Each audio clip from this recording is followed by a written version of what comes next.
السلام علیکم ورحمۃ اللہ وبرکاتہ۔ الحمد للہ وحدہ والصلاة والسلام علی من لا نبی بعدہ، اما بعد فاعوذ باللہ من الشیطان الرجیم، بسم اللہ الرحمن الرحیم، وما ارسلنا من رسول الا لیطاع باذن اللہ، وقال النبی صلی اللہ علیہ وسلم بعثت لأتمم مکارم الاخلاق، اللهم صل على محمد وعلى آل محمد كما صليت على إبراهيم وعلى آل إبراهيم إنك حميد مجيد، اللهم بارك على محمد وعلى آل محمد كما باركت على إبراهيم وعلى آل إبراهيم إنك حميد مجيد۔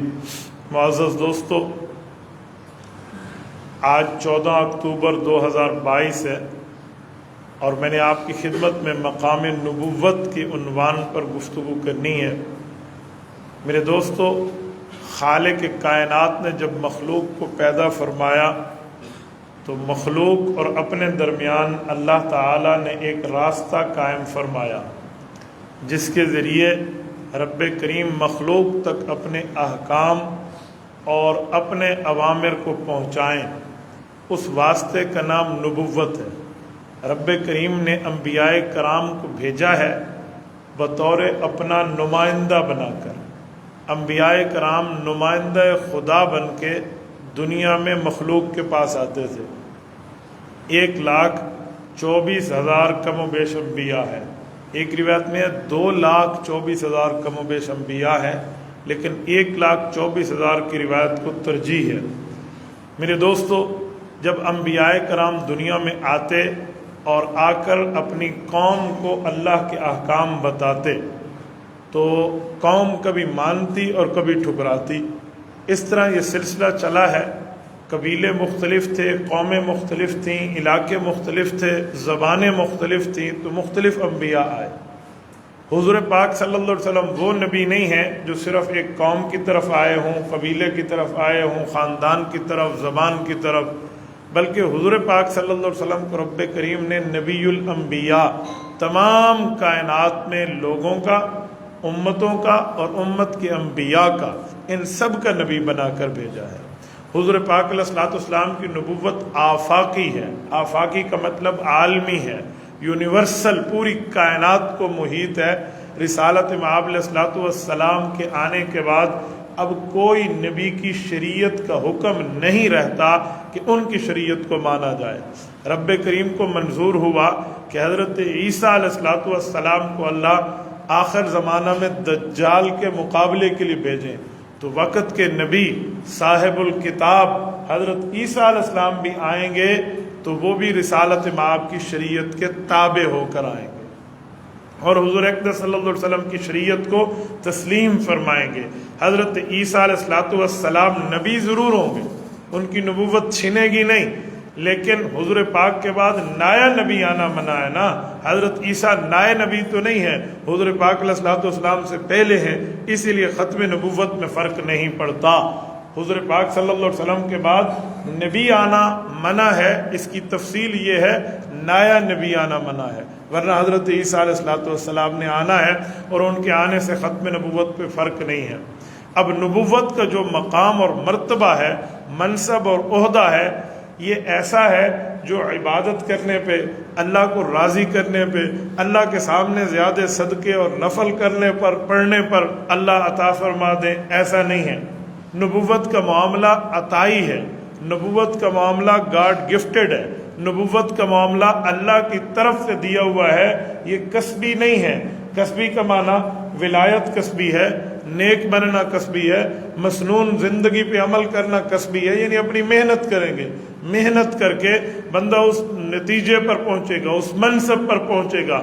دنیا کے جتنے مناصب ہیں نا، عام طور پہ وہ مناصب محنت سے ملتے ہیں، کوشش سے ملتے ہیں، لیکن نبوت اور صحابیت کا منصب یہ اللہ کی طرف سے عطا کردہ ہے۔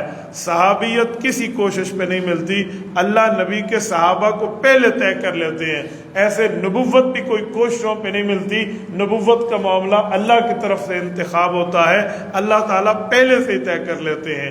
حضرت عویمر بن سعدہ الانصاری رضی اللہ عنہ صحابی رسول ہیں، ان کی حدیث پاک موجود ہے۔ یہ فرماتے ہیں حضور پاک علیہ الصلوۃ والسلام نے ارشاد فرمایا، یہ مستدرک میں حدیث موجود ہے، امام حاکم رحمہ اللہ نے اس کو نقل فرمایا ہے کہ حضور پاک علیہ السلام نے ارشاد فرمایا، ان اللہ اختارنی واختار لی اصحابی، اللہ نے مجھے نبیوں میں اور میرے صحابہ کو میرے ساتھیوں کے لیے چنا ہے۔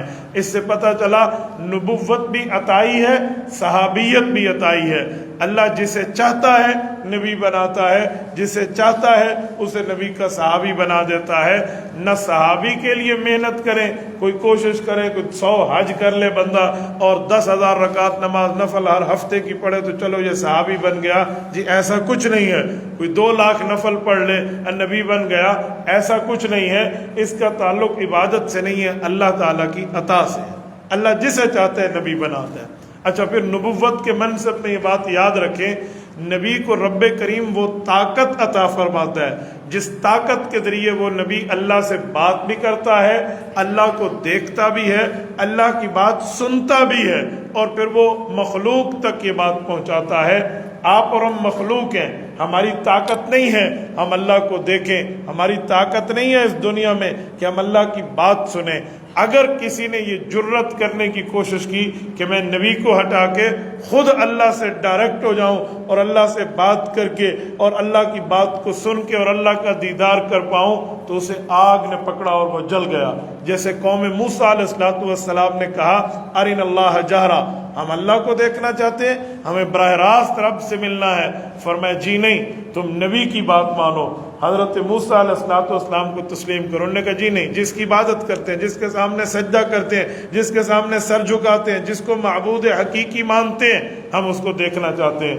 70,000 لوگوں نے ڈیمانڈ کی تو 70 بندے ان کے نمائندہ بنے۔ حضرت موسیٰ لے کر کوہ طور پہ آئے تو رب نے تجلی ڈالی۔ پہلے فرمایا لن ترانی، ہرگز مجھے نہیں دیکھ سکتے، لیکن ان کا شوق تھا کہ رب کریم ان کا یہ حال ہے۔ فرمایا اچھا انظر الی الجبل، اس پہاڑ کو دیکھو۔ ان نے پہاڑ کو دیکھا نا تو اللہ پاک نے فرمایا ان استقر مکانا، یاد رکھنا میں تجلی ڈالوں گا، اگر پہاڑ اپنی جگہ پہ قائم رہا تو تم مجھے دیکھ پاؤ گے، اور اگر پہاڑ کا معاملہ خراب ہو گیا تو پھر اپنا حشر نشر بھی یاد رکھنا۔ اللہ پاک نے تجلی پہاڑ پہ ڈالی تو پہاڑ تو جعلہ دکا، قرآن کہتے ہیں وہ تو روئی روئی کی طرح اڑنے لگ گیا، وہ تو کپاس کی طرح اڑنے لگ گیا، اور وہ ریزہ ریزہ ہوا۔ وخر موسیٰ صاعقہ، حضرت موسیٰ علیہ السلام بے ہوش ہو گئے اور 70 بندے وہیں کے وہیں جل کے مر گئے، راکھ ہو گئے۔ اب نبی کے واسطے کو کراس کر رہے ہیں تو نبی کے واسطے کو دنیا میں کراس نہیں کیا جا سکتا۔ آخر حضرت موسیٰ نے دعا مانگی، ان کے دعا کے طفیل بندے دوبارہ زندہ ہوئے۔ یہ مانگا کہ اللہ اگر یہ مر گئے تو پچھلے کو پھر بات تو وہیں آ جائے گی، وہ کہے کہ پھر ہم نے دیکھ رہے ہیں، ہر بندوں کی ٹولی آئے گی، انہیں زندگی دے، جا کر اپنی کارگزاری سنائیں کہ لوگوں ہمارے ساتھ یہ ہوا تھا، لہٰذا نبی کی مانو، ڈائریکٹ نہ ہو جاؤ۔ تو ان کو دوبارہ زندگی ملی اور گئے۔ میری بات کا مطلب اللہ تعالیٰ جل شانہ کی دیکھنے اور سننے کی بات نبی کے ذریعے، نبی کے واسطے کو کراس نہیں کیا جا سکتا۔ اور جب نبی ہوتا ہے نا تو نبی کو رب کریم وہ طاقت دیتے ہیں جو طاقت پہاڑوں میں بھی نہیں ہوتی۔ دیکھیں نا، پہاڑ پہ تجلی اتری، پہاڑ ٹکڑے ٹکڑے ہوا، قوم مر گئی۔ موسیٰ علیہ السلام کا تو کچھ نہیں بگڑا۔ حضرت موسیٰ علیہ السلام بے ہوش ہوئے ہیں، اور بے ہوش تو زندہ ہوتے ہیں، وہ اٹھ جاتے ہیں، نہ کوئی زخمی ہوئے ہیں، نہ حضرت موسیٰ علیہ السلام پہ کوئی قاتلانہ اٹیک ہوا ہے۔ تو اس کا پتہ چلا رب منصب نبوت جسے دیتے ہیں اسے اپنے سے بات کرنے کی صلاحیت اور طاقت بھی دیتے ہیں۔ یہ عوام کا کام نہیں ہے۔ اور وقت کے نبی کا معاملہ ہے، وقت کے نبی کو رب ان طاقتوں سے مالا مال کرتے ہیں جو مخلوق، وہ امت ہے نا اس زمانے میں جتنی طاقتیں رکھتی ہیں، ان سے بڑھ کے نبی کے پاس پاور ہوتی ہے، ان سب سے بڑھ کے۔ آپ کہیں گے کیسے؟ حضرت ابراہیم علیہ السلام کو لوگوں نے آگ میں ڈالا نا، جس جگہ آگ میں ڈالا، یہ ملک شام کے قریب ایک ایریا ہے جسے عرفہ کہتے ہیں۔ آج کل یہ عرفہ شہر ترکی میں واقع ہے، یہ ملک شام سیریا کی سرحد ہے۔ اور میں نے نمرود کا وہ قلعہ دیکھا ہے عرفہ میں اپنی آنکھوں سے، یہ اسی سال جب میں جون میں گیا 2022 میں، تو میں نے وہ قلعہ بھی دیکھا اور وہ 2 ستون بھی دیکھے جن کے ساتھ باندھ کر وہ ایک پینگ قسم کی بنا کر، جھولا قسم کا بنا کر حضرت ابراہیم علیہ السلام کو آگ میں ڈالا تھا۔ وہ نمرود کے قلعے پہ وہ دونوں ستون بھی ٹھہرے ہوئے ہیں۔ حالانکہ 1400 سال رسالت مآب کی آمد کو گزرے ہیں، ان سے پہلے 600 سال حضرت عیسیٰ علیہ السلام کا معاملہ ہے، ان سے 3500 سال پہلے حضرت ابراہیم علیہ السلام کا معاملہ ہے۔ ہو سکتا ہے اس سے تاریخیں زیادہ بھی ہو جائیں، میں ایک محدود اندازہ بتا رہا ہوں، لیکن وہ چیزیں آج بھی ہیں۔ اور وہ جگہ بھی ہے جس جگہ پہ آگ لگی تو رب کریم نے فرمایا کل نا، اللہ فرماتے ہیں ہم نے حکم کیا، یا نارو، اے آگ، کونی، بن جا، بردن و سلامن علی ابراہیم، ٹھنڈی ہو جا۔ کہتے ہیں جب رب نے ٹھنڈی کہا تو ایسے ٹھنڈی جیسے برف، فرمایا فسلامن، ایسی ٹھنڈی نہیں جس سے تکلیف ہو، ایسی ٹھنڈی جس سے راحت ملے۔ اے سی روم چاہیے، اے سی کی کولنگ، وہ بھی اس انداز میں جو انسان کی باڈی اس کو سنبھال سکے۔ یہ ہے بردن و سلامن علی ابراہیم، باقیوں پہ نہیں، باقی کو آئے تو جلے، صرف ابراہیم پر نامینیشن کر کے رب کریم نے دیا تو نہیں جلا پائے، وہ کچھ بھی نہیں ہوا، ساری لکڑیاں جل گئی۔ حضرت ابراہیم علیہ السلام نے بعد میں یوں کپڑے جھاڑے اور باہر آ گئے۔ یعنی نبی کو رب کریم یہ طاقت دیتے، تو نبی کی طاقت کا معاملہ کچھ اور ہے۔ موسیٰ علیہ السلام کے ایک صحابی کو ایک فرعونی بندہ آ کر لڑ رہا تھا اور مارنے لگا، فوقظہ موسیٰ فقض علیہ، حضرت موسیٰ علیہ السلام نے اسے ایک گھونسا مارا، قرآن کہتے ہیں مر گیا وہ بندہ۔ تو نبوت کا معاملہ کچھ اور ہے۔ خود حضور پاک علیہ السلام، حضور پاک صلی اللہ علیہ وسلم کا معاملہ جنگ احد میں دیکھیں نا، آپ علیہ السلام کے ہاتھوں سے کوئی کافر پوری زندگی میں ڈائریکٹ قتل نہیں ہوا سوائے ایک بدبخت کے جس کا نام ابی بن خلف ہے۔ اس نے گھوڑا پالا، روزانہ اس کو چارہ ڈالتا، ہاں تیار کر رہا ہوں مسلمانوں کے نبی کو ماروں گا، یہ اس کے ارادے ہوتے، اور وہ اپنے ارادے کو پایا، تکمیل تک پہنچانے کے لیے احد میں آیا اور رسالت میں آپ کے سامنے آیا اور اسی گھوڑے پہ سوار۔ آپ علیہ السلام نے نہ اس کے لیے کوئی تیاری کیا نہ کچھ، ایک صحابی سے چھوٹا سا خنجر اٹھا کر اس کی طرف جو پھینکا تو اس کو ایک خراش سی آ گئی، خراش آئی جس سے کوئی خون بھی نہیں نکلا، اور اس نے چیخنا شروع کر دیا۔ کہتے ہیں ایسے جیسے اونٹ کبھی چیختا ہے، اونٹ بڑبڑاتا ہے یوں۔ تو اس وقت کے سرداروں نے کہا شرم کر، اس چیخ پہ، اس خراش پہ چیخ رہا ہے۔ تو اس نے آنکھوں سے آنکھیں چار کر کے کہا تمہیں پتہ ہے یہ مار کس کی ہے؟ تو ٹھیک کہہ رہا تھا نا، امام الانبیاء کی مار ہے نا۔ تو نبی کا معاملہ کچھ اور ہوتا ہے، اللہ اسے یہ طاقت دیتے ہیں۔ تو مقام نبوت میں ایک بات یہ ہے کہ رب کریم اتنی طاقتوں سے، اتنے مرتبوں سے، اتنے رتبوں سے وقت کے نبی کو نوازتے ہیں، اور نبی کو اللہ رب العزت حسن وہ دیتے ہیں جس حسن کے مقابلے میں پوری کائنات اس جیسی حسن کو نہیں لا سکتی۔ یار جو انگلیاں کاٹی ہیں مصر کی عورتوں نے، کیسے کاٹی تھی؟ پھل پکڑے ہوئے تھے ہاتھ میں، پھل کٹا تو انگلی کٹی۔ انگلی ایسے نہیں کٹتی، پہلے چمڑا کٹتا ہے، پھر اس کے بعد گوشت کٹتا ہے، پھر خون نکلتا ہے، پھر رگیں کٹتی ہیں، پھر جا کر انگلی کٹتی ہے نا۔ چھوٹا موٹا کو خراش تو نہیں آئی تھی۔ قرآن کہتا ہے وَقَطَّعْنَ أَيْدِيَهُنَّ، ہاتھ کاٹ بیٹھی تھیں، جب کاٹ بیٹھی اور پتہ ہی نہیں ہے، اور الٹا تعریفیں کر رہی ہیں، ان ھذا الا بشر، ان ھذا الا ملک کریم، یہ تو فرشتہ ہے۔ یعنی نبی کا معاملہ اتنا۔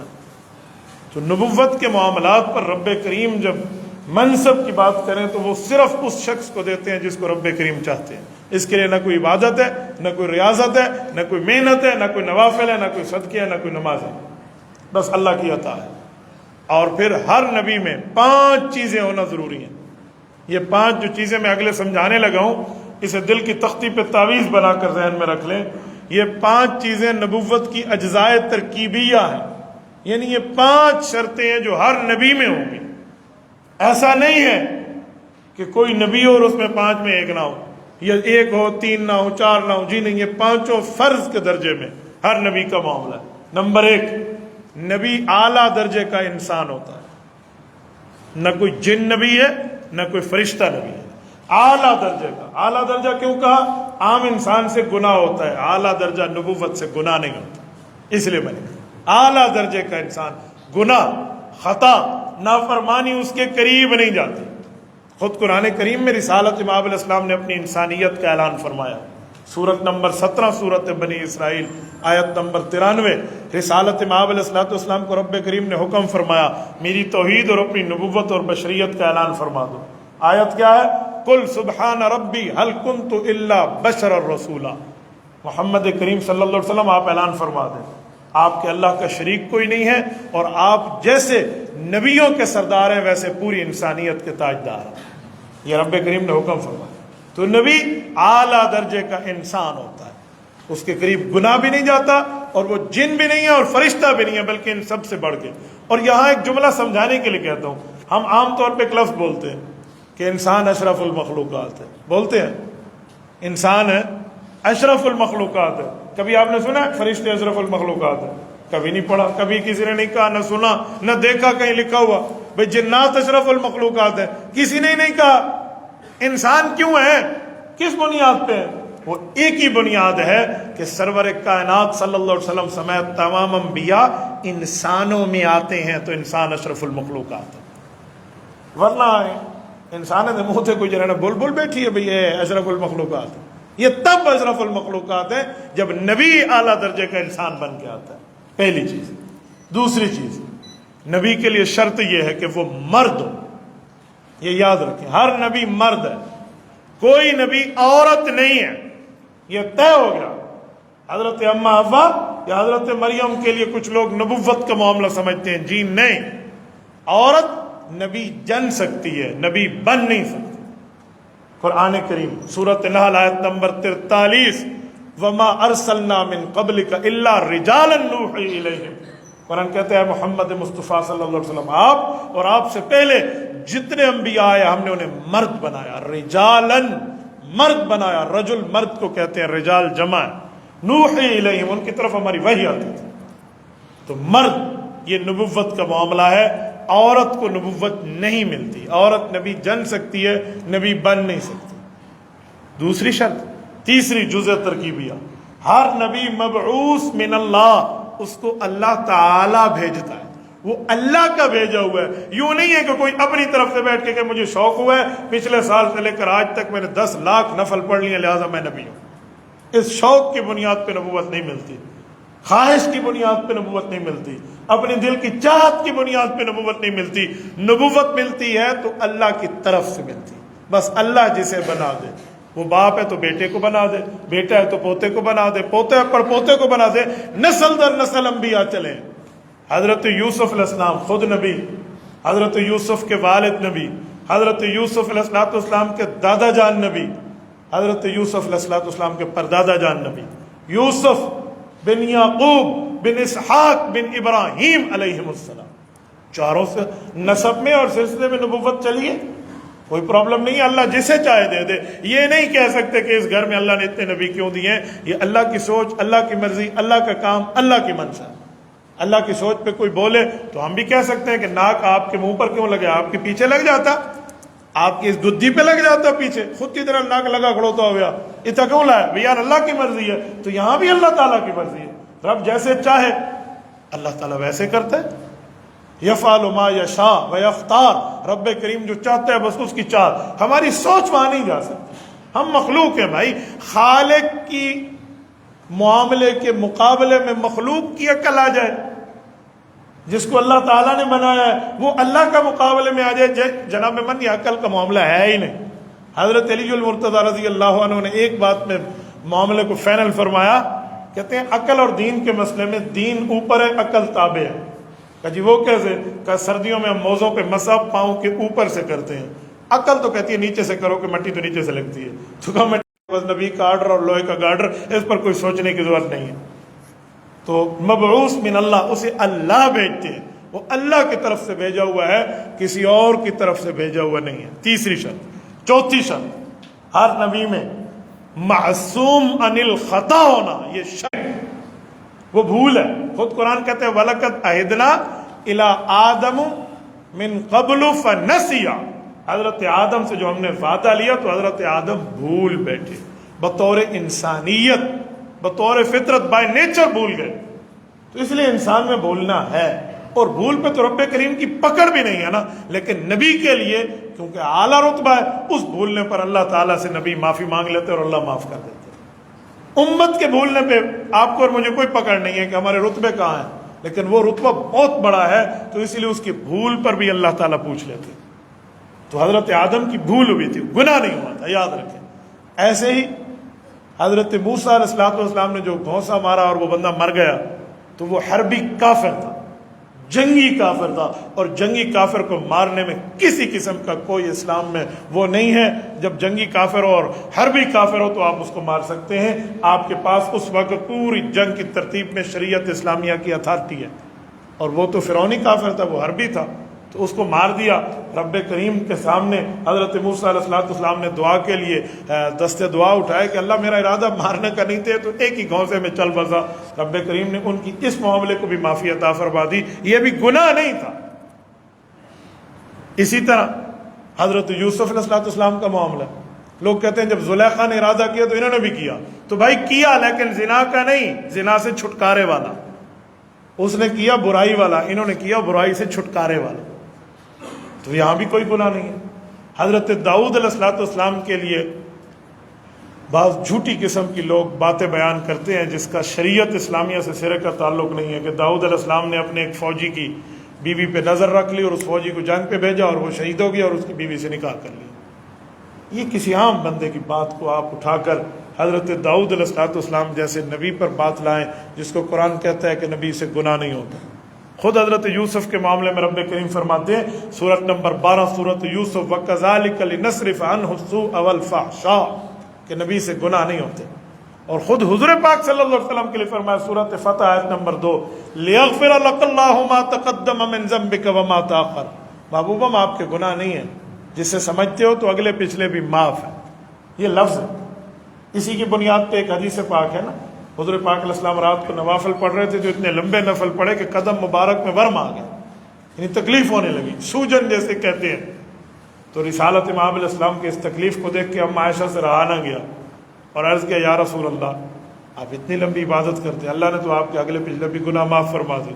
فرمایا یا عائشہ افلا اکون عبدا شکورا، عائشہ اللہ نے تو کرم کیا، میرے اگلے پچھلے سب کچھ معاف فرما دیے، تو مجھے بھی اللہ کا شکر گزار بندہ بننا چاہیے۔ تو جن کے معاف ہیں ان کی عبادت اتنی ہے، اور جنہوں نے معافی کا کوئی وعدہ ہی کوئی نہیں، ہماری باتیں کے معاملات کا، تو اس میں ہمیں بھی تھوڑا سا سبق ملتا ہے اور غور کرنا چاہیے۔ تو چوتھی چیز معصوم عن الخطا، نبی گناہوں سے پاک ہوتا۔ اور پانچویں اور آخری چیز مفروض الاتباع، کہ نبی کی بات ماننا اس کی امت پر فرض ہوتا۔ تو یہ پانچ چیزیں، ہر نبی اعلیٰ درجے کا انسان ہے، ہر نبی مرد ہے، ہر نبی اللہ کی طرف سے بھیجا ہوا ہے، ہر نبی گناہوں سے پاک ہے، اور ہر نبی کی بات ماننا اس کی امت پر فرض۔ یہ پانچ چیزیں نبوت کی اجزائے ترکیبیاں ہیں، اس کے بغیر نبوت کا معاملہ بنتا ہی نہیں ہے۔ اور آج 14 اکتوبر 2022 ہے، 14 اکتوبر 1980 کو مفکر اسلام حضرت مولانا مفتی محمود نور اللہ مرکزہ کا انتقال ہے، اور انہوں نے ختم نبوت کی جنگ لڑی ہے 1974 میں قومی اسمبلی کے اندر۔ تو میں انہی کی کاوش کو آج کے عنوان پہ پیش کرتے ہوئے کہتا ہوں، جب ختم نبوت کی جنگ لڑی جا رہی تھی مرزا قادیانی کے گماشتوں سے، تو وہاں بھی یہی باتیں آئی کہ بھائی نبی کی 5 چیزیں ہیں، اعلیٰ درجے کا انسان ہے، مرد ہے، نبی اللہ کی طرف سے بھیجا ہوا ہے، گناہوں سے پاک ہے، اس کی بات ماننا فرض ہے، آؤ مرزے میں دکھا دو۔ آپ کہیں گے یہ کیسی بات ہے، کیا نبی مرزا انسان نہیں تھا، مرد نہیں تھا؟ بھائی ایک ہے آپ اور ہم کہیں، ایک ہے مرزا خود کو کیا سمجھتا ہے۔ تو مرزا قادیانی کی کتابیں اٹھائے نا، مرزا قادیانی خود کو انسان نہیں مانتا۔ حیرانگی کی بات ہے، دیکھو اللہ ذلیل کیسے کرتے اپنے ہاتھوں سے۔ مرزا قادیانی کی کتاب ہے روحانی خزائن، مرزا اس میں لکھتا ہے کہ کرم خاکی ہوں میرے پیارے، نہ آدم ذات ہوں بشر کی جائے نفرت انسانوں کی آر ہوں، کہتے ہیں میں آدم ذات نہیں ہوں۔ تو مجھے بتائیں انسان کے لیے آدم ذات ہونا شرط ہے یا نہیں ہے؟ تو مرزا خود کی آدم ذات ہونے کی نفی کرتا ہے، تو جب مرزا خود کو انسان نہیں مانتا، ہم قادیانیوں کو انسان مانتے پھریں؟ تو یہ قادیانیوں کے سامنے ہم یہ سوال رکھتے ہیں کہ بھئی تمہارے بندے کی اپنی لکھی ہوئی تحریر ہے، چھاپا تم نے اور اس کا شعر ہے، وہ کہتے ہیں نہ آدم ذات ہوں بشر کی جائے نفرت انسانوں کی ہاروں، لوگ تو مجھ سے نفرت کرتے ہیں، میں اس نتیجے پہ پہنچا ہوا ہوں۔ کچھ قادیانی کہتے ہیں کہ نبی نے اپنے لیے کسر نفسی کی ہے، اپنے لیے کہ وہ نبی تھا، اس نے کسر نفسی خود کو جھکایا ہے۔ میں نے کہا کسر نفسی میں جھوٹ نہیں بولا جاتا، تو نبی جھوٹا نہیں ہوتا، یا اس کا جھوٹ مان لو یا کسر نفسی مان کے اس کو انسانیت سے باہر کر لو، دو میں سے کسی ایک پر آپ کو ہاتھ رکھنا پڑے گا۔ دوسری چیز، نبی مرد ہوتا ہے، مرزا اپنے لیے مرد ماننے پہ بھی تیار نہیں ہے۔ آپ حیران ہوں گے، مرزا قادیانی کے روحانی خزائن میں ہے کہ میرا نام مریم ہے۔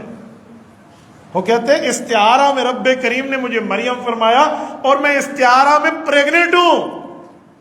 کتابیں ان کی، الفاظ ان کے، عبارت ان کی، یہ استعارے کے حاملہ کا لفظ جس کو میں نے پریگننٹ میں ترجمہ کیا، یہ انہی کی کتاب ہے۔ آپ کہیں میرے پاس اس وقت بھی پی ڈی ایف میں ہے، میں آپ کو یہ کتابیں دکھا سکتا ہوں۔ میں مختلف جلسوں میں دکھاتا ہوں کہ قادیانیوں تمہاری مت ماری گئی ہے، تم اسی نبی کی بات کرتے ہو جو اپنے لیے عورت ہونے کا نام تجویز کر رہا ہے۔ تو نبی کے لیے تو شرط ہے کہ وہ اعلیٰ درجے کا انسان اور اس کے بعد مرد ہو، اور وہ خود کو مرد ماننے پہ تیار نہیں ہے۔ تیسری چیز، مبعوث من اللہ، اللہ کا بھیجا ہوا ہو۔ مرزا تو انگریز کا بھیجا ہوا ہے، یہ مبعوث من الانجلیز ہے، اللہ کا بھیجا ہوا کہاں ہے؟ اسے تو انگریزوں نے بھیجا۔ خود کہتے ہیں کہ میرے پاس ایک فرشتہ آتا ہے، اس کا نام ہے ٹیچی ٹیچی۔ 1,24,000 انبیاء میں کسی نبی نے یہ نہیں کہا کہ ایک فرشتہ کا نام ٹیچی ٹیچی۔ جو فرشتہ نبیوں کے پاس جاتے ہیں اس کا نام جبرائیل ہے، وہ 1,24,000 انبیاء کے پاس اللہ کا پیغام لے کر جانے والا ہے، اور اس کے پاس آنے والا ٹیچی ٹیچی، خود نام لکھا ہے۔ آپ حیران ہو کہاں جائے بندہ؟ یعنی انگریز نے بھیجا نا، تو انگریز کی بھی اس نے نمک حلالی کی۔ کسی نے کہا آپ نبی ہیں تو معجزہ، اس نے کہا میرا معجزہ ہے، جہاد حرام ہو گیا، کیونکہ کافر جہاد سے ڈرتا ہے نا، اور مسلمان موت سے نہیں ڈرتا، اسی لیے کافر مسلمان سے ڈرتا ہے۔ اس نے کہا سرے سے جہاد ہی منسوخ کر دیں، چھوڑ دو اے دوستو جہاد کا خیال، دی کے لیے حرام ہے اب جنگ اور قتال۔ یہ مرزے کا شعر ہے، تو یہ تو انگریز کا بھیجا ہوا ہے، اس نے اس کی ٹوٹی کی، اس کی خدمت کی ہے، تو نبی تو اللہ بھیجتے ہیں۔ تیسری چیز بھی مرزے سے گئی۔ چوتھی چیز، معصوم عن الخطا، وہ گناہوں سے پاک ہو۔ مرزا گناہ سر سے لے کر پاؤں تک گناہوں کا پتلا ہے۔ مرزے کے جھوٹ، مرزے کے کذب، مرزے کی بد نظریاں اور مرزے کی عورتوں پہ نظر، یہ پوری اس کی کتابوں میں موجود ہے۔ آپ کہیں گے کیسے؟ مرزا کا بیٹا مرزا بشیر احمد، اس کی کتاب ہے سیرت المہدی جلد اول، وہ اپنے باپ کو مہدی کہتے ہیں، تو سیرت المہدی کہتے ہیں میرے باپ کی، اس میں جو ہے نا کیا کہتے ہیں سوانے اور اس کے حالات ہیں۔ اس میں کہتے ہیں کہ ایک عورت ہوتی تھی، وہ ابو کی رات کو آ کر ٹانگیں دباتی، وہ اس کی رشتہ دار بھی نہیں تھی۔ کیوں؟ خلوت میں نامحرم عورت سے ٹانگیں دبوانا یہ جائز کام ہے؟ یار تم ولی ہونے کے نام پہ کرتے تو اور بات ہے، تو نبی ہونے کے نام پہ تم ڈاکہ ڈال رہے ہو۔ اللہ رحمت نازل فرمائے مولانا ظفر علی خان رحمۃ اللہ علیہ قبر پہ۔ مولانا ظفر علی خان بہت بڑے شاعر تھے، میں وزیر آباد گجرانوالہ میں ان کی قبر پہ حاضری بھی دی اور فاتحہ بھی پڑھا۔ مولانا ظفر علی خان، انہوں نے مرزے کے جواب میں ایک شعر کہا تھا، انہوں نے کہا تھا مسلمہ کے جانشی گرا کٹوں سے کم نہیں، کتر کے جیب لے گئے پیغمبری کے نام پہ۔ تو دو نمبر ان نے نبی و نبوت کے نام پہ کیا۔ تو کہا کہ وہ تو گناہوں سے پاک ہے، اور مرزے کا یہ کام ہے، اور مرزا جھوٹ بھی بولتا ہے۔ پتہ ہے کیا؟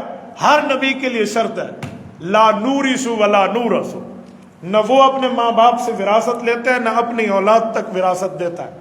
ان کی وراثت علم ہوتی ہے، جائیداد کسی نبی کی وراثت میں نہیں ہے۔ اور مرزے کا چاچا ظفر فوت ہوا، اس نے گرداسپور کے ہائی کورٹ میں مقدمہ کیا کہ مجھے چاچے کی میراث دی جائے، میں بھتیجا ہوں۔ لو جی، ان کا مقدمہ موجود ہے، اس کی فائل عالمی مجلس تحفظ ختم نبوت میں حضرت مولانا اللہ وسعد احمد برکاتہ نے چھاپ دی ہے، اور اس کی مثل اور اس کی ریویو پٹیشنیں اور پوری ترتیبیں جو اس نے عدالت میں رکھی تھی۔ یہ تو اپنی وراثتیں مانگ رہا ہے، اس سے بڑا کذاب اور کون ہوگا؟ اور ایک جھوٹ مرزے کا، مرزا کہتے ہیں بہت سے علماء اولیاء نے یہ کہا ہے کہ آخری دور میں پنجاب صوبے میں ایک مہدی آئے گا۔ میں نے کہا قرآن پاک تو بڑی بات، حدیث پاک تو بڑی بات، پیغمبر کے صحابہ اور اہل بیت تو بڑی بات، اس دھرتی پہ کوئی ایک نشائی بھی ایسا نہیں گزرا جس نے یہ روایت ذکر کی ہو کہ پنجاب میں آئے گا عیسیٰ علیہ السلام اور مہدی۔ اس دھرتی پہ کوئی نشائی، کوئی جہاز ہی نہیں گزرا جس نے کسی جگہ لینڈ کیا اور یہ فتویٰ دے دیا ہو۔ یہ تو کہیں بھی ثابت ہے، اور یہ اولیاء کہتے ہیں، اولیاء ولی کی جمع ہے، کوئی ایک بندہ دکھا دو 14 صدیوں میں، تو جھوٹ بولنا اس کا کام تھا۔ کہا مجھے چندہ دو، میں 50 کتابیں لکھوں گا. اس کے بلائنڈ فالوورز جو اندھے پیروکار تھے انہیں چندے دیے, انہیں 5 لکھ دیے. تو لوگوں نے کہا 45 باقی ہیں. کہا 50 اور 5 میں فرق کیا؟ ایک ہی صفر کا تو فرق ہے. تو یہ تو ہے کتر کے جیب لے گئے پیغمبری کے نام سے. تو اس میں چوتھی چیز بھی نہیں ہے کہ گناہوں سے پاک ہو. تو جس میں وہ اعلیٰ درجے کا انسان بھی نہ ہو, اعلیٰ درجے کا تو چھوڑو, انسان بھی نہ ہو جو خود لکھا ہے, مرد بھی نہ ہو, اور وہ اللہ کا بھیجا ہوا بھی نہ ہو, گناہوں سے پاک بھی نہ ہو, مفروض الاتباع 5ویں چیز ہے, اس کی بات ماننا فرض ہے. مسلمانوں نے کھوتی کو ہاتھ لگایا کہ اس کی بات مانیں گے, جس میں پہلی 4 چیزیں ہیں ہی نہیں, تو نبی کے اس کی بات ماننا فرض کہاں سے آ جاتا ہے؟ تو یہ حضرت مفتی محمود رحمۃ اللہ کا یوم انتقال ہے. اور انہوں نے جو گفتگو کی ہے نا مرزا قادیانی کے پڑپوتے مرزا ناصر سے, میں انہی کی بات کی افادات اپنے لفظوں میں نقل کر رہا ہوں. حضرت مفتی صاحب نے اس طرح جنگ لڑی تھی 1974 میں مرزا قادیانی کے نمائندوں کو سامنے بٹھا کر, اور اس وقت کے وزیر اعظم ہمارے جناب ذوالفقار علی بھٹو, اللہ اس کی قبر پہ رحمت نازل فرمائے, سیاسی باتیں اپنے جگہ, لیکن ختم نبوت کے معاملے میں ہم اسے خراج تحسین پیش کرتے ہیں. اس نے جو کام کیا ہے نا ماننا پڑے گا, وہ چاہتا تو یہ کام نہ ہوتا. ذوالفقار علی بھٹو کے ساتھ سیاسی معاملے میں آپ کو بھی اختلاف ہو سکتا ہے, شاید ہمیں بھی ہو جائے, لیکن میں اس پہلو سے ہٹ کے کہتا ہوں کہ ختم نبوت کے لیے اس بندے نے دل و جان سے کام کیا. ہمارے اکابرین بزرگ, ہمارے والد محترم اور حضرت مولانا علاؤالدین صاحب رحمہ اللہ, ان سب سے میں نے سنا ہے کہ حضرت مفتی محمود رحمۃ اللہ فرماتے تھے کہ جب یہ بل مکمل ہو گیا نا اور اگلے دن اعلان ہونا تھا, تو بھٹو پہ دباؤ عالمی طاقتوں کا بھی تھا, اور اس وقت میں اندر میں چھپے ہوئے قادیانیوں کا بھی تھا, عہدوں پر بھی تھے, اداروں میں بھی تھے, سیکورٹی لیول پر بھی قادیانی بیٹھے تھے اس زمانے میں. تو اس کے باوجود بھی کہتے ہیں رات کو بغیر کسی سیکورٹی کے اکیلے مفتی صاحب کے پاس آئے ذوالفقار علی بھٹو, اور آ کر کہا کہ مفتی محمود یہ نہ سمجھو کہ اس وقت تو جمعیت علماء اسلام کے اور میں پیپلز پارٹی کا, ہمارے سیاسی اختلاف اپنی جگہ, ایسے سمجھو تو حضور پاک کا وارث عالم دین ہے, اور میں تجھ سے ایک سوال کرنے آیا ہوں امتی بن کر. جی پوچھیں کہ اگر میں یہ فیصلہ لکھ دوں تو گناہ گار بہت ہوں, قیامت میں مجھے سرکار مغفرت فرمانے کے لیے سفارش کریں گے؟ حضرت مصعب کہتے ہیں میری آنکھوں میں آنسو آئے. میں نے کہ رسالت مآب علیہ الصلوۃ والسلام کی سفارش تو ہے ہی اس کے لیے جو تحفظ ختم نبوت کا کام کرے گا, اور تو آج پاور میں ہے, تو حضور پاک صلی اللہ علیہ وسلم کی ختم نبوت پہ کام کرے تو تیرے لیے تو مقدر ہے. کہتے ہیں یہی بات کی اور واپس پلٹا. میں نے کہا حضرت کچھ پینے کھانے کی بات, بس جو کھانا پینا تھا وہ ہو گیا, میں ایک وعدہ آپ سے لینے آیا تھا جو آپ نے مجھے سمجھا دیا. اتنی خاموشی سے اگلے دن اس نے جو پیش کی وہ قرارداد کسی کے علم میں بھی نہیں تھی کہ معاملہ ہوگا کیسے, کوئی کیا سمجھ رہا کیا سمجھ رہا. اور اس پر جب ووٹنگ ہوئی نا, 13 دن بحث ہوئی تھی قادیانیوں سے, 13 دن. اور اسمبلی کے لوگ جو بیٹھے ہوئے تھے نا, حضرت مفتی محمود رحمۃ اللہ فرماتے ہیں کہ مجھے ان پر حیرانگی ہوتی تھی کہ جب قادیانی جبہ پہن کے, پگڑی پہن کے, ماتھے پہ کلمہ طیبہ کی پٹی لگا کر سفید داڑھیوں کے ساتھ حمائل شریف لٹکا کر آئے اور اللہ کے نام پہ بڑے عزت سے کہتے جل جلالہ, حضور کے نام پہ کہتے صلی اللہ علیہ وسلم, دھوکہ دیتے, تو مفتی محمود رحمۃ اللہ فرماتے میں پریشان ہو گیا کہ ہم مولویوں میں تو کسی کے سر پہ ٹوپی ہے, کسی کے سر پہ پگڑی ہے, یہ تو سارے پگڑیوں میں آئے بیٹھے ہیں, سفید داڑھی اور بڑے دھوکے باز. یہ جو ہمارے اسمبلی کے لوگ بیٹھے ہیں جن کے دل میں دین کا درد ہے, دین کا علم نہیں ہے, یہ تو انہیں سچا مسلمان سمجھ بیٹھیں گے, ان کے ایمان کا کیا ہوگا؟ مفتی صاحب کہتے ہیں میں تو دعائیں مانگتا رہا کہ مولا ہم تو حضور پاک کے ختم نبوت کی وکیل بن کے یہاں آئے ہوئے, اللہ تو ہی کرم فرما. کہتے جب بحث چلی اور اس کے جھوٹے حوالے آئے اور اس کے بعد ہم نے اس کی باتیں پیش کی اور اس نے انکار کیا, تو ہم نے کہا ٹھیک ہے, اگر یہ کتابیں آپ کی نہیں, آپ تحقیق کرا رہے ہیں اور ہماری گردنیں حضور پاک کی ختم نبوت کے لیے حاضر ہیں, ہمیں سزائے موت دے دینا اگر ہم جھوٹے ہیں. 13 دن تک معاملہ جس نتیجے پہنچا, تو آخر جب وہ ذلیل ہو کر نکلے تو لوگوں کو یہ یقین ہو گیا کہ واقعی یہ کذاب ہے اور انہیں دھوکہ دیا ہو. تو ایک شعر ہے نا کہ بڑے بے آبرو ہو کر تیرے کوچے سے ہم نکلے, یہ یوں گئے ہیں وہاں سے. تو قادیانی وہاں سے دفع ہو کر آئے. یہ مفتی محمود رحمۃ اللہ سمیت اس وقت کے بڑے بڑے علماء کرام اور بھی تھے, باقی مسالک کے بھی تھے جن نے مفتی صاحب کی پشت بانی پہ رہ کر یہ کام کیا تھا. شیخ الاسلام مفتی تقی عثمانی دامت برکاتہم اس وقت ایک اتھارٹی ہیں, وہ فرماتے ہیں میرے اور مولانا سمیع الحق رحمۃ اللہ تعالی علیہ کے ذمہ تھا کہ ہم مستقل طور پہ سیاسی طور پہ قادیانیت پہ چوٹ راتوں کو وہ مرتب کرتے اور علمی طور پہ میں حوالے مرتب کرتا, اور صبح حضرت مفتی محمود رحمۃ اللہ, مولانا غلام غوث ہزاروی رحمۃ اللہ, ان سب کے اکابر کے ہاتھ میں دیتے. اور یہ 13 دن یوں جنگ چلی کہ کہتے ہیں نہ دن کو نیند نہ رات کو نیند کے معاملات ہوتے، لیکن میں بڑے وثوق سے کہتا ہوں آرام تو زندگی میں پھر بھی ہوتا رہے گا۔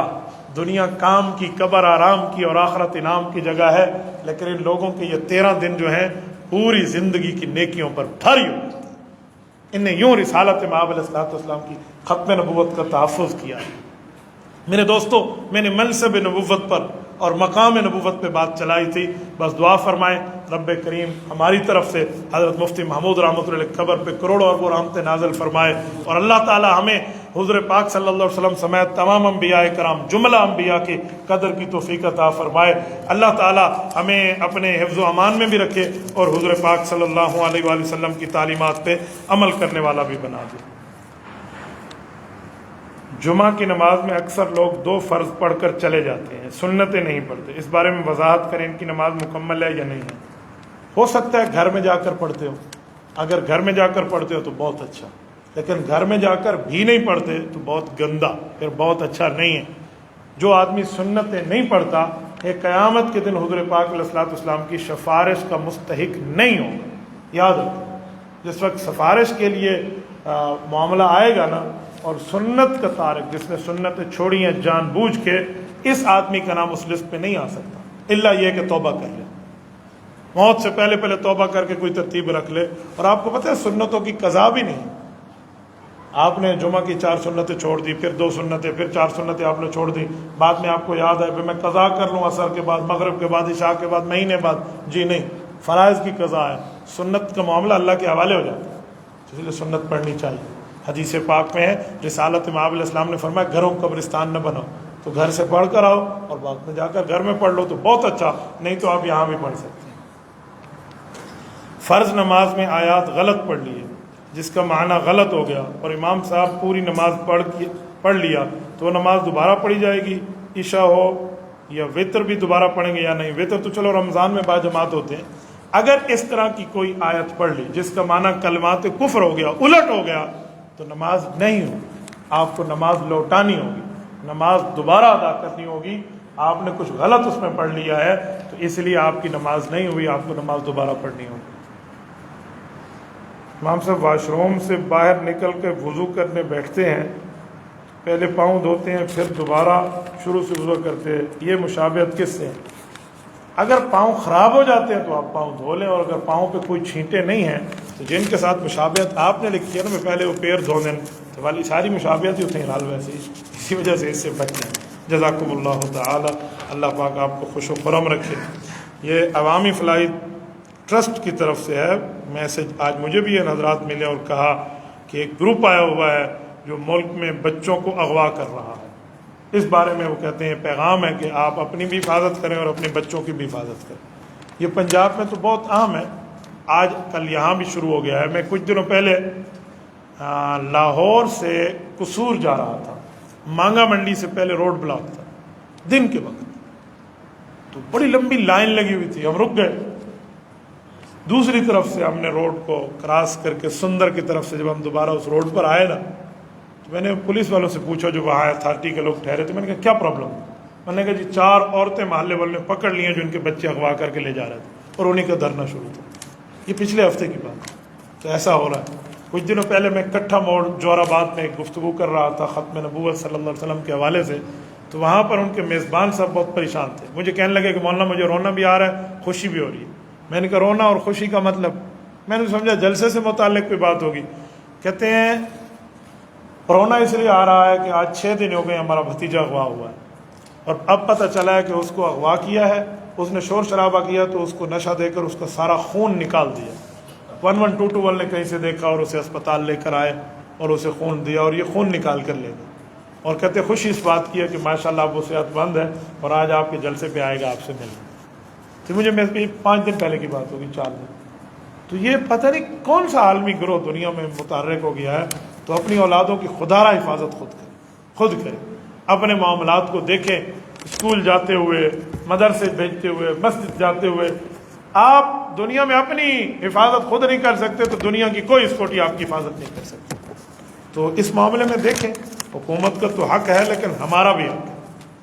اب کیا کریں، ایک عورت یہ کل رات کی بات ہے، میں سرگودا سے آ رہا تھا، مجھے واٹس ایپ کیا ایک دوست نے، یہاں CRBC کی جگہ کوئی ہے رشید چوک، وہاں سے وہ مجھے کہنے لگے کہ ہمارے یہاں کچھ عورتیں آئیں پانی پینے کی نیت سے، تو پانی پینے کی نیت سے پانی پیا انہوں نے کہ پانی پلا دیں، تو ہمارے گھر میں خواتین تھیں، مرد نہیں تھے، پھر پستول نکالا اور عورتوں پہ یوں رکھ دیا، ایک خاتون، اور کہا جو زیور میور ہے مجھے دو، تو وہ سارے زیور وہ لے کر جو ہے نا وہ چلے گئے۔ تو دو باتیں ہو سکتی ہیں، تو ڈاکہ ہے، یا ان کے گھر میں کوئی پہلے کوئی کام کرتا تھا، کوئی خاتون کام کرتی تھی، کوئی ماسی کام کرتی تھی، اس نے کوئی مخبری کی ہو، یا ایسی کچھ بات ہو، کچھ بھی ہو سکتا ہے۔ اس میں ہم اپنی سیکورٹی کو ٹائٹ رکھیں، لوز نہ کریں، اس میں ہماری دنیا کو بھی فائدہ ہے اور ہماری آخرت کا بھی فائدہ ہے۔ اقول قولی ھذا واستغفر اللہ وآخر دعوانا ان الحمد للہ رب العالمین۔